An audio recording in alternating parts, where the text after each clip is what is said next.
Hello viewers, আসসালামু আলাইকুম। Mukta's kitchen YouTube চ্যানেলের পক্ষ থেকে আপনাদেরকে আরও একবার স্বাগতম জানাচ্ছি। আজকে আপনাদেরকে তৈরি করে দেখাবো খুবই ভীষণ মজার মুরগির মাংসের ভর্তা। মাত্র এক পিস মাংস দিয়ে আপনি পুরো পরিবারের জন্য ভীষণ এই মজার ভর্তাটি বানিয়ে নিতে পারবেন। আর এই মাংসের ভর্তাটা কতটা যে মজার সেটা আপনাদের বলে বোঝাতে পারবো না, সেই জন্য বাড়িতে অবশ্যই একবার হলেও ট্রাই করে দেখবেন। তাহলে চলুন কিভাবে আমি এই মজার চিকেন ভর্তাটা বানাই সেটা দেখা যাক। আজকে আমি ভর্তাটা বানানোর জন্য এখানে নিয়েছি বড় একটি রসুনের কোয়া, 4টা পেঁয়াজ কুচিয়ে, কয়েকটা কাঁচামরিচ, কিছু শুকনো মরিচ আর 1 ইঞ্চি পরিমাণ আদা নিয়েছি কুচিয়ে, আর নিয়েছি 1 টুকরা মাংস, যেটা দিয়ে আজকে আমি আপনাদেরকে এই মজার ভর্তাটা বানিয়ে দেখাবো। প্রথমে আমি চুলায় একটি ফ্রাই প্যান বসিয়েছি। এখন এই প্যানের মধ্যে দিয়ে দিচ্ছি আমি যে মাংসের টুকরোটা দেখিয়েছি সেটা, আর এটা আমি এইভাবে টুকরো টুকরো করে কেটে নিয়েছি। এখন এই মাংসের টুকরোর ভিতরে দিয়ে দিচ্ছি 2 টেবিল চামচ সরিষার তেল। আপনারা এখানে সরিষার তেলের পরিবর্তে সয়াবিন তেলটা ব্যবহার করতে পারেন, তবে ভর্তা বলে কথা, তাই সরিষার তেলটা দেওয়াই ভালো। আর এই ভর্তাতে সরিষার তেলটা ছাড়া জমে না। এখন এই মাংসের পিসগুলো আমি ভালো করে ভেজে নিব। এই মাংসের পিসগুলোকে একটু সোনালি কালার করে ভেজে নিতে হবে। যেহেতু এটা আমি ব্রেস্টের অংশ নিয়েছি, তাই 5 থেকে 6 মিনিট এমন করে ভেজে নিলেই হবে। এখন দিয়ে দিছি সামান্য পরিমাণে লবণ। তবে পর্যায়ে চুলার জালটা মিডিয়াম রেখে তারপর মাংসের টুকরাগুলো ভেজে নিতে হবে। চুলার জালটা বেশি বাড়ানো যাবে না, তাহলে মাংসের উপর থেকে একটা কালার চলে আসবে আর ভিতরটা কাঁচা থেকে যাবে। মাংসের পিসগুলো আমি এমন গোল্ডেন কালার করে ভেজে নেওয়ার পর তারপর উঠিয়ে নিব।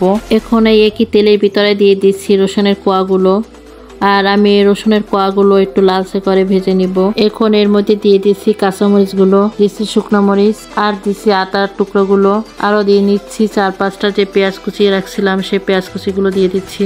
এখন দিয়ে দিচ্ছি সামান্য লবণ। এখন আবার এর ভিতরে দিয়ে দিচ্ছি সামান্য একটু সরিষার তেল, এগুলো ভাজার জন্য। সবকিছু দিয়ে দেওয়ার পরে এখন আমি এটা মিডিয়াম জালে ভালো করে ভেজে নিব। আর এই পর্যায়ে জালটা মিডিয়ামই রাখতে হবে। আপনারা চাইলে এখানে সামান্য একটু হলুদের গুঁড়া ব্যবহার করতে পারেন। আমি এখানে কাঁচামরিচ শুকনো মরিচ ব্যবহার করেছি 2টাই, তবে আপনারা চাইলে যে কোনো একটা মরিচ ব্যবহার করতে পারেন, সেক্ষেত্রে কোনো সমস্যা নাই। আর আপনারা ঝালটা আপনাদের টেস্ট অনুযায়ী দিবেন, সেটা কাঁচামরিচ দেন আর শুকনো মরিচ দেন, যেটাই দেন। আমি সব কিছু চুলার আঁচটা মিডিয়াম রেখে এমন সোনালি কালার করে ভেজে নিয়েছি। এগুলো এখন চুলা থেকে তুলে নিচ্ছি। এবার এগুলো ভালো করে ঠান্ডা করে তারপর শিলপাটাতে ভালো করে বেটে নিব। শিলপাটাতে প্রথমে আমি মাংসের টুকরোগুলো নিয়ে নিচ্ছি, আর মাংসের পিসগুলো এখন এভাবে থেতলে করে নিতে হবে। তবে মাংসের টুকরোগুলো মিহি করে থেতলে করে নিতে হবে। আপনি মাংসের টুকরোগুলো যদি খুব ভালো করে থেতলে নেন তাহলে ভর্তাটা খেতে বেশি ভালো লাগবে।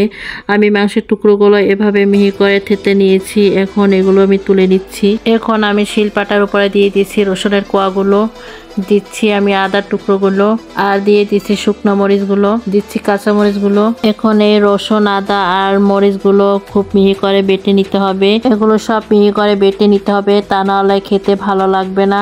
আমি সব কিছুকে এভাবে মিহি করে বেটে নিয়েছি। এখন এগুলো যে পাত্রে ভর্তাটা মেখে নিব সেটাতে তুলে নিব। এখন থেতে করা মুরগির মাংস, পেঁয়াজ ভাজা, মরিচ, আদা, রসুন বাটা সবকিছুকে হাত দিয়ে খুব ভালো করে মেখে নিব। এই মুরগির মাংসের সাথে সবকিছু ভালো করে মেখে নিতে হবে, যেন সবকিছু একদম নরম হয়ে যায়। আর এগুলো হাত দিয়ে কষলে কষলে মেখে নিতে হবে, যেন সবকিছু নরম হয়ে যায়। আর আমি সবকিছু মেখে নেওয়ার পর এ পর্যায়ে আরও কিছু দিয়ে দিচ্ছি সরিষার তেল। সরিষার তেল দিয়ে দেবার পর সবকিছু আবারও মিশিয়ে নিচ্ছি। এখন দিয়ে দিচ্ছি ধনিয়া পাতা কুচি। চেষ্টা করবেন এই ভর্তাটাতে ধনিয়া পাতা কুচিটা দিতে, তাহলে আপনার এই ভর্তার টেস্টটা আরও বেড়ে যাবে। ধনিয়া পাতা ভালো করে মেখে নিয়েছি। ধনিয়া পাতাটা মেখে নেওয়ার পর এর মধ্যে তৈরি হয়ে গেল আমার মজার এই চিকেন ভর্তাটা। আমি এভাবে গোল গোল করে বানিয়ে নিচ্ছি। আপনারা চাইলে যে কোনোভাবে এটা সার্ভ করে নিতে পারেন, তবে চেষ্টা করবেন আমার রেসিপিটি ফলো করে মুরগির মাংসের ভর্তাটা তৈরি করতে। দেখবেন এই মুরগির মাংসের স্বাদ আপনার পুরো পরিবার বা আপনি কখনোই ভুলতে পারবেন না। মাত্র এক টুকরা মাংস দিয়ে এত সুন্দর একটা ভর্তা তৈরি করা যায়, তা আপনারা বাসায় ট্রাই না করলে বুঝতে পারবেন না। গরম ভাতের সাথে খেলে নিমিষই বা শেষ হয়ে যাবে, কিন্তু এই মুরগির মাংসের ভর্তার স্বাদ কখনোই শেষ হবে না। শুধু এই মুরগির মাংস দিয়ে আপনি 1 প্লেট ভাত নিমিষে খেয়ে নিতে পারবেন। বাড়িতে এই মুরগির মাংসের ভর্তাটা অবশ্যই একবার হলেও ট্রাই করে দেখবেন। আশা করি আজকে আমার এই মুরগির মাংসের ভর্তা রেসিপিটি আপনাদের কাছে ভালো লেগেছে। যদি ভালো লেগে থাকে তাহলে ভিডিওটিতে লাইক, কমেন্ট, শেয়ার করে দিবেন। আর চ্যানেলটি সাবস্ক্রাইব করে আমার পাশেই থাকবেন। আর পাশে থাকা বেল আইকনটি অন করে রাখবেন, যাতে আমি এরকম মজার ও সহজ রেসিপি আপলোড দেওয়ার সাথে সাথে আপনাদের কাছে কাছে ভিডিওটি দেখার জন্য নোটিফিকেশন চলে যায়। আজকে এ পর্যন্তই, সবাই ভালো থাকবেন, সুস্থ থাকবেন। আল্লাহ হাফেজ।